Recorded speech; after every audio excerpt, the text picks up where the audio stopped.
وہ تو بڑی پختہ روایات سے ثابت ہے، یہاں تک کہ اس کے بارے میں یہ کہا گیا تواتر سے ثابت ہے کہ سحر کیا گیا اور اس کے اثرات کچھ ہوئے۔ تفاصیل میں پھر جو دوسرے درجے کی احادیث ہیں سند کے اعتبار سے، اس میں بڑی تفصیلات بھی آئی ہیں۔ وہ جو صحیحین کی روایات ہیں ان میں وہ تفاصیل موجود نہیں ہیں، لیکن یہ کہ اصولی طور پر یہ بات ثابت ہے کہ حضور پر جادو ہوا اور جادو کا کچھ اثر بھی آپ پر ظاہر ہوا، اور اس کے ازالے کے لیے یہ صورتیں نازل کی گئیں۔ اس پہلو سے بھی یہ ثابت ہو جاتا ہے، اس لیے کہ جادو کا جو قصہ ہے نبی اکرم صلی اللہ علیہ وسلم پر، وہ میں آپ کے سامنے اس وقت اجمالاً بیان کر دیتا ہوں۔ یہ ہماری تفسیروں میں بڑی تفصیل کے ساتھ موجود ہے، بلکہ مولانا مودودی نے تو تمام روایات کو جمع کر کے اس کا ایک پورا مربوط جو ہے تسلسل کے ساتھ پورا ایک واقعہ مرتب کر کے اپنی کتاب میں تفہیم میں درج کر دیا ہے۔ یہ واقعہ ہے صلح حدیبیہ کے بعد کا۔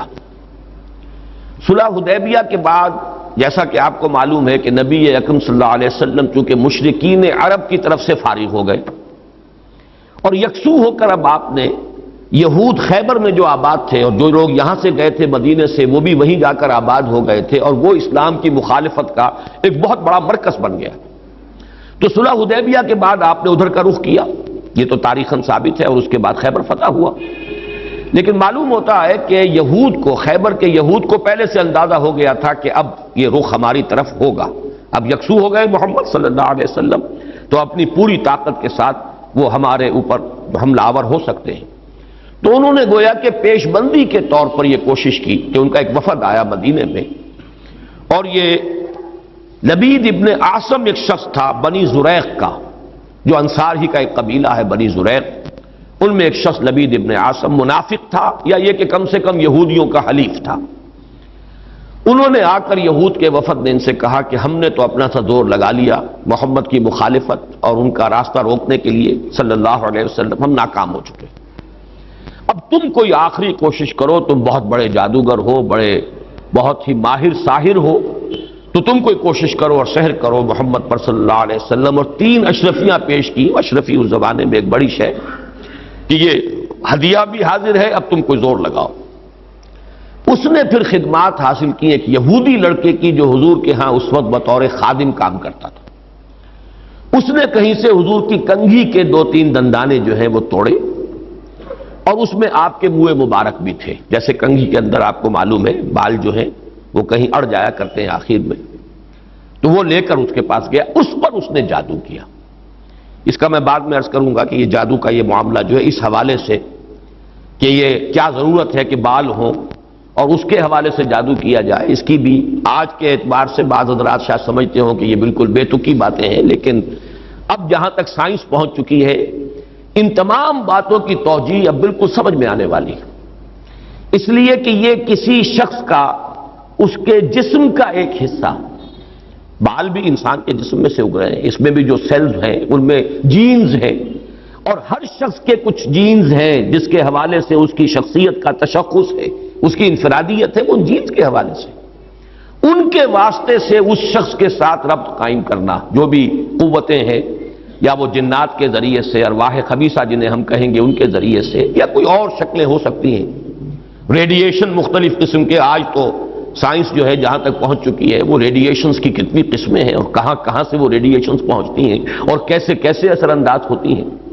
یہاں تک کہ بالکل ابتدائی دور جو ہے عہد اول جسے بگ بینگ کہا جاتا ہے آج کل، اس وقت کی ریڈیشنز بھی آج تک آپ خلا کے اندر جو ہے وہ تلاش کرتے ہیں اور وہ مل جاتی ہیں۔ اس پہلو سے ان چیزوں کے ذریعے سے، لیکن یہ کہ شخص معین تک اس بات کو پہنچانے کے لیے غالباً اس کے وجود کا کوئی حصہ، اور ظاہر بات ہے کہ ہر شخص کے بال اس کے وجود کا ایک جز ہے، اسی میں سے وہ برآمد ہوئے۔ بہرحال اس پر وہ جادو کیا گیا، اور وہ کوئی تانت یا کوئی شے تھی جس میں گرہیں لگائی گئیں، 11 گرہیں اس میں تھیں، پتلا سا بنایا گیا اور پتلے میں پھر وہ سوئیاں چبوئی گئیں، اور پھر ایک کنویں میں زروان یا زو اروان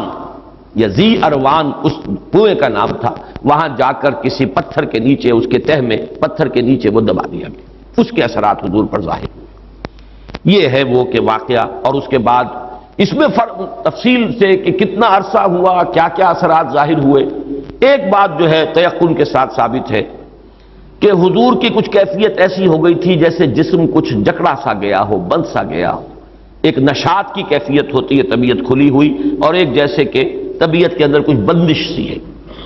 اور کچھ ایسی کیفیت کہ کوئی کام آپ نے نہیں کیا ہوتا تھا لیکن آپ نے سمجھ لیا کہ میں یہ کام کر چکا ہوں، اس طرح کا کچھ نسیان کی کیفیت بھی آپ پر کچھ عرصے کے لیے طاری رہی۔ اس حیثیت میں، اس حالت میں آپ نے کسی سے تذکرہ تو نہیں کیا اور نہ ہی اس کا کوئی چرچا ہوا، لیکن آپ جیسے کوئی اندر ہی اندر سے گھلتے سے جا رہے تھے اس جادو کے زیر اثر۔ اس کے بعد ایک رات ایسا ہوا، اب یہ حضور نے خواب میں دیکھا، یا جسے ما بین النوم والیقظہ کہا جائے گا، خواب اور بیداری کی درمیانی کیفیت، نیند اور بیداری کے درمیان کا معاملہ۔ اس میں آپ نے یہ دیکھا کہ دو انسان آئے، دو فرشتے انسانی شکل میں، ایک آپ کے سرانے بیٹھ گیا، ایک پائیں پہ بیٹھ گیا، اور ان کا مکالمہ ہوا۔ اس مکالمے کے ذریعے سے گویا کہ اللہ تعالیٰ نے حضور پر یہ ساری حقیقت بیان کر دی۔ انہیں کیا ہوا ہے، یہ بیمار ہیں، بیماری کیا ہے، ان پر جادو کیا گیا ہے، جادو کس نے کیا ہے، نبی عاصم نے کیا، کس شے میں کیا ہے، وہ ساری تفصیل، کہاں ہے وہ، وہاں دبا ہوا ہے۔ یہ حضور صلی اللہ علیہ وسلم کو جب یہ چیز بتا دی گئی تو اگلے دن پھر آپ نے صبح حضرت عائشہ سے بھی بتایا کہ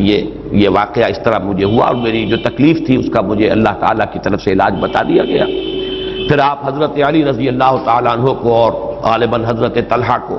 ان کو آپ نے بھیجا، کچھ اور لوگ بھی ساتھ ہو گئے، بنو زریق کے بھی کچھ لوگ ساتھ ہوئے، اور جا کر اس کنویں میں سے پھر وہ چھید نکال لی گئی، اور حضور صلی اللہ علیہ وسلم بھی وہیں پر پہنچ گئے۔ پھر یہی 11 آیات، 11 گرہیں تھی جو اس میں لگی ہوئی تھی، اور آپ نے ہر گرہ پر ایک ایک آیت پڑھ کر ایک گرہ کو کھولا ہے، اور آپ کی طبیعت ایسے ہو گئی جیسے کہ وہ جو بندش سی ہو گئی تھی، جیسے کچھ جکڑ بند ہو اور اس کے بعد ایک دم جو ہے کھل جائے، کیفیت جو ہے اس سے نجات مل جائے، نشاط کی طبیعت کیفیت پیدا ہو جائے، یہ ہو گیا۔ یہ واقعہ ہے کہ جو حضرت عائشہ رضی اللہ تعالی عنہا سے، حضرت زید ابن ارقم سے رضی اللہ تعالی عنہ، حضرت عبداللہ ابن عباس سے رضی اللہ تعالی عنہما، اجمال کے ساتھ، اختصار کے ساتھ تو صحیح بخاری، صحیح مسلم اور مسند احمد اور تمام کتابیں جو ہیں ان کے اندر یہ واقعہ موجود ہے۔ البتہ یہ کہ صحیحین میں جو روایت ہے وہ بہت اجمالی ہے، جبکہ یہ تفاصیل جو ہیں زیادہ، اور جنہیں زیادہ ان تفاصیل کی سے شوق ہو اور کوئی دلچسپی ہو تو وہ مولانا مودودی صاحب کی تفہیم میں دیکھ لیں، اس میں یہ کہ زیادہ تفاصیل ہے، لیکن یہ تفاصیل صحیحین کی روایت میں نہیں، اس میں اصولاً بات ثابت ہے کہ حضور پر سحر ہوا اور سحر کے یہ اثرات ہوئے، اور اس کے بعد اس طریقے سے وہ سحر جو ہے اس کے اثرات ظاہر کیے گئے۔ ایک تواتر کے ساتھ جو ہمیں روایت ملتی ہے کہ یہ حضور صلی اللہ علیہ وسلم پر جب سحر ہوا ہے اس وقت یہ صورتیں نازل ہوئی ہیں، اور حضرت جبرائیل علیہ السلام نے یہ تلقین فرمائی کہ ان آیات کے ذریعے سے آپ اس سحر کے اثر کو زائل کریں، چونکہ ان میں ایک آیت موجود بھی ہے وَمِن شَرِّ النَّفَّاثَاتِ فِي الْعُقَدِ، تو اس کے حوالے سے اس میں ایک ربط بھی قائم ہوتا ہے، وَمِن شَرِّ النَّفَّاثَاتِ فِي الْعُقَدِ، اور پھونک مارنے والیوں کی شر سے کہ جو گرہوں پر، عقدوں پر پھونک مارتی ہیں۔ یہ ہے وہ جادو اور ٹونے کا معاملہ، جادو، ٹونا، ٹوٹکا۔ اس میں نفاسات کیوں آیا؟ جادوگر تو مرد بھی ہوتے ہیں، عورتیں بھی ہوتی ہیں، اس کے بارے میں مختلف تعبیرات کی گئی ہیں، چونکہ ان کے نفوس کی یہ شرارت ہے لہذا نفس کی طرف نسبت دیتے ہوئے اسے مؤنث بنایا گیا، یا چونکہ ان کی جماعتیں ہیں، ان کے گروہ ہیں، لہذا ایک جماعت کے لیے لفظ مؤنث کہا جاتا ہے عربی زبان میں، تو شاید اس کے اعتبار سے نفاسات کہا گیا۔ ایک رائے یہ بھی ہے کہ عاصم ابن لبید کی بہنیں اور بیٹیاں خاص طور پر ماہر تھیں، اور جو جادو اس نے کیا حضور صلی اللہ علیہ وسلم پر اس میں وہ بھی شامل تھی، اس لیے شاید یہ نفاسات کا لفظ آیا ہے۔ بہرحال اس پر ہمارے تمام مفسرین کا اجماع ہے کہ اس سے مراد ہے جادو کے لیے، ٹونے کے لیے، ٹوٹکے کے لیے کچھ پھونک پھونک کر گرہوں پر پھونکے مارنا اور گرہ لگانا۔ عقد یہ جمع ہے عقدے کی، عقدہ کہتے ہیں گرہ، تو عقدہ جمع اس کی عقد، گرہوں پر پھونکے مارنے والیوں کے شر سے رب الفلق کی پناہ میں میں آتا ہوں۔ یہ معاملہ جو ہے میں چاہتا ہوں کہ ذرا ایک اس کی لغوی بحث سمجھ لیجئے، نفس کسے کہتے ہیں۔ اب یہاں بھی آپ دیکھیں گے نفس اور نفخ، نفخ قریب ہے، یہ نفس سا جب آئے گا تو وہ سین نہیں ہے، ویسے تو لفظ نفس بھی اس کے قریب ہے، نفس تنفس، سانس لینا، سانس میں بھی یہ ہوا جو ہے اندر جاتی ہے باہر آتی ہے، لیکن نفخ کے معنی پھونک مارنا۔ نفخ اس کو کہتے ہیں پھونک کو جس کے ساتھ کوئی تھوک وغیرہ شامل نہ ہو، نفس وہ ہے جو زور کے ساتھ پھونک ماری جائے تو کچھ نہ کچھ لعاب جو ہے اس کے ساتھ شامل ہو جاتا ہے۔ تفل کہتے ہیں باضابطہ پھونکنے کو۔ تو نفس جو ہے یہ نون فا اور سا، یہ نفس جو ہے نفخ اور تفل کے مابین کی شے ہے۔ جب زور کے ساتھ پھونک ماری جاتی ہے تو کچھ نہ کچھ لعاب جو ہے اس کے ساتھ شامل ہو جاتا ہے، یہ ہے نفس، پھونکے مارنا شدت کے ساتھ، زور کے ساتھ۔ اور اس میں بھی میں یہ سمجھتا ہوں کہ وہی کہ جو بھی انہوں نے جو کچھ پڑھا ہے ان کلمات کے اندر جو بھی خرابی ہے، اس کے ساتھ ساتھ وہ جنہوں نے ریاضتیں کی ہوئی ہیں، مشقیں کی ہوئی ہیں، ان کی اپنی انرجی کا جو ایک حصہ ہے وہ اس پھونک کے اندر شامل ہو کر وہ اس جادو کا ذریعہ اور سبب بنتا ہے۔ جادو برحق ہے، کلمات کی تاثیر ثابت ہے۔ ہر کلمہ خیر ہو، کلمہ شر ہو، اس کی کوئی تاثیر ہے، اس کے کوئی نتائج ہے، اور اس کے نتائج نکلتے ہیں۔ جیسے کہ جسمانی کسی کو زخم لگایا جائے، جیسے حضور صلی اللہ علیہ وسلم کو بھی زخم لگا ہے غزوہ احد میں، خون کا فوارہ چھوٹا، زیادہ خون بہہ گیا تو غشی بھی طاری ہوئی، سب کچھ ہوا، دندان مبارک شہید ہوئے۔ جیسے جسم اطہر پر یہ اثرات جو ہیں خارجی حملوں اور خارجی جو زخم لگے ہیں ان کے ظاہر ہوئے، اسی طرح یہ مانوی قسم کا جو حملہ تھا اس کا بھی نبی اکرم صلی اللہ علیہ وسلم پر اثر ہوا ہے۔ یہ صحیحین کی روایات سے ثابت ہے، اور میں یہ سمجھتا ہوں کہ اس سے انکار کرنا در حقیقت یہ اس دور کے بڑے فتنوں میں سے ایک فتنہ ہے۔ جو چیز اس طریقے سے ثابت ہو جائے اور اس میں کہ عقلی اعتبار سے خود قرآن سے ثابت ہے،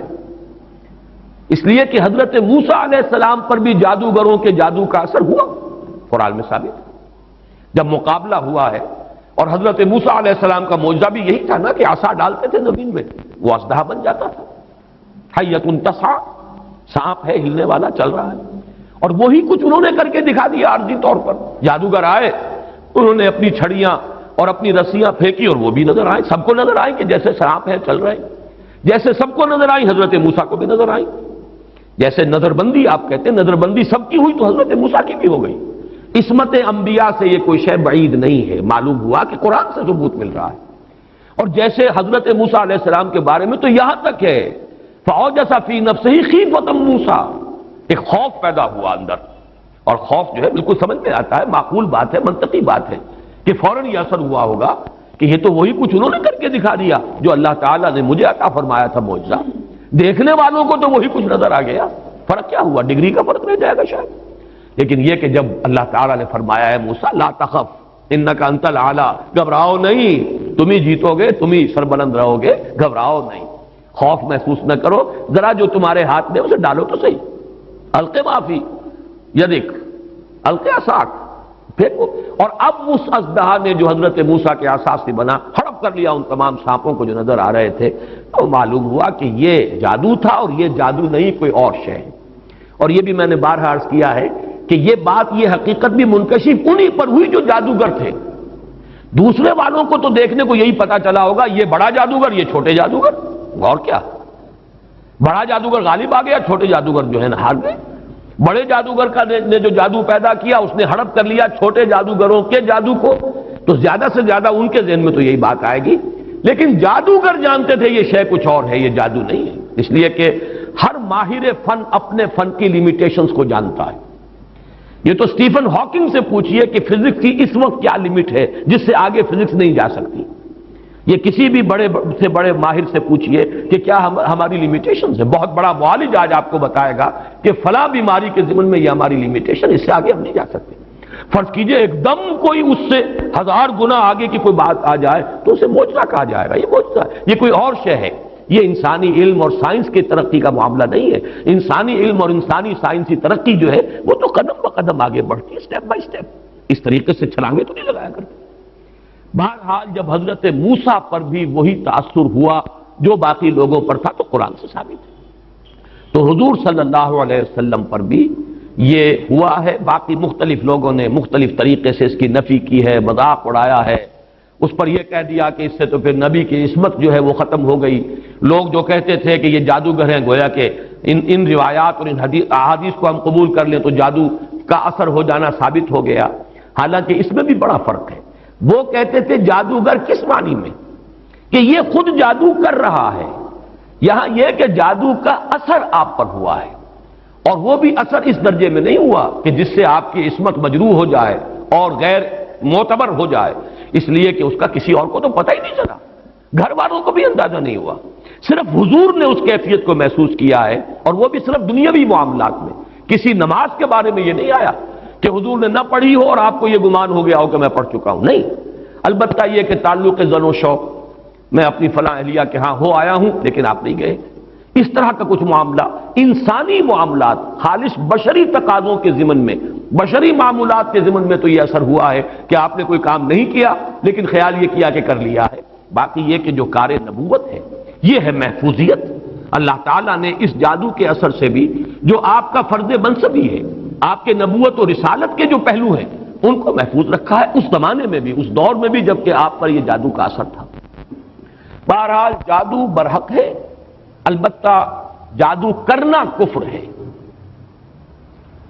زہر میں تاثیر ہے، کسی کو زہر کھلانا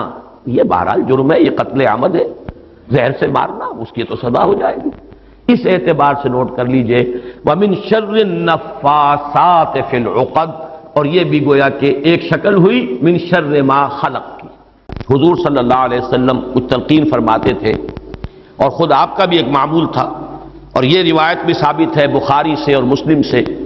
کہ رات کے وقت آپ کا یہ معمول تھا کہ یہ دونوں صورتیں آپ پڑھتے تھے،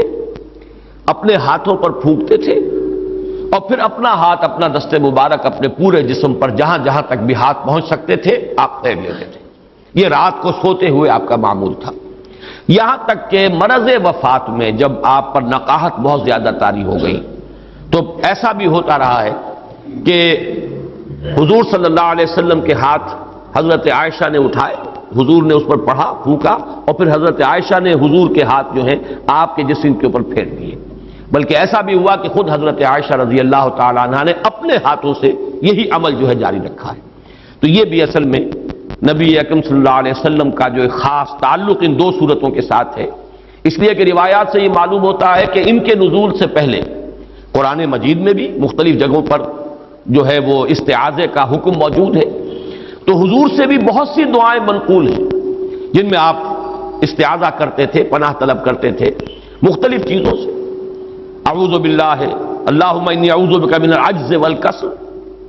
ومن البخل والشح، مختلف جو ہے حضور سے روایات ثابت ہیں۔